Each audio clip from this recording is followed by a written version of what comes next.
In 2008, something incredible happened. A man was cured of HIV. In over 70 million HIV cases, that was a first, and so far a last. We don't yet understand exactly how he was cured. We can cure people of various diseases, such as malaria and hepatitis C, so why can't we cure HIV? Well, first, let's examine how HIV infects people and progresses into AIDS. HIV spreads through exchanges of bodily fluids. Unprotected sex and contaminated needles are the leading cause of transmission. It fortunately cannot spread through air, water, or casual contact. Individuals of any age, sexual orientation, gender, and race can contract HIV.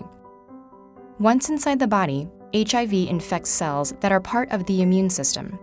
It particularly targets helper T cells, which help defend the body against bacterial and fungal infections.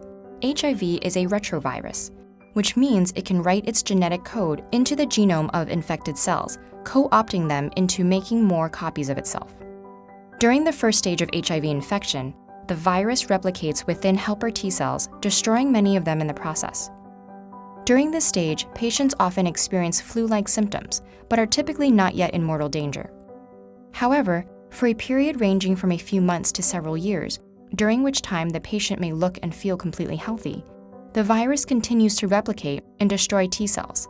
When T cell counts drop too low, patients are in serious danger of contracting deadly infections that healthy immune systems can normally handle. This stage of HIV infection is known as AIDS. The good news is, there are drugs that are highly effective at managing levels of HIV and preventing T cell counts from getting low enough for the disease to progress to AIDS. With antiretroviral therapy, most HIV-positive people can expect to live long and healthy lives and are much less likely to infect others. However, there are two major catches. One is that HIV-positive patients must keep taking their drugs for the rest of their lives. Without them, the virus can make a deadly comeback. So, how do these drugs work? The most commonly prescribed ones prevent the viral genome from being copied and incorporated into a host cell's DNA. Other drugs prevent the virus from maturing or assembling, causing HIV to be unable to infect new cells in the body.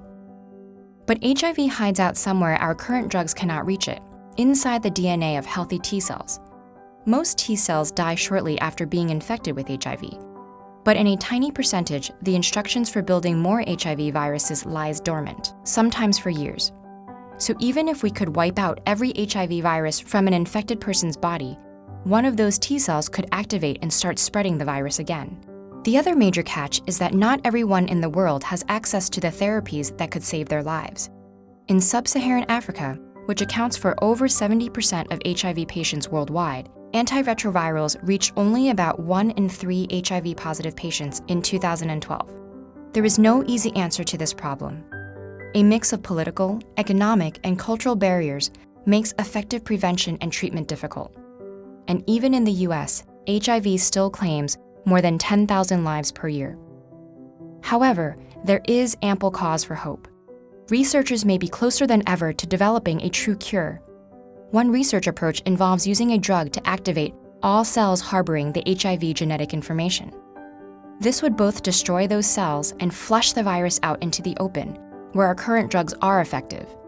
Another is looking to use genetic tools to cut the HIV DNA out of cells' genomes altogether. And while one cure out of 70 million cases may seem like terrible odds, one is immeasurably better than zero. We now know that a cure is possible, and that may give us what we need to beat HIV for good.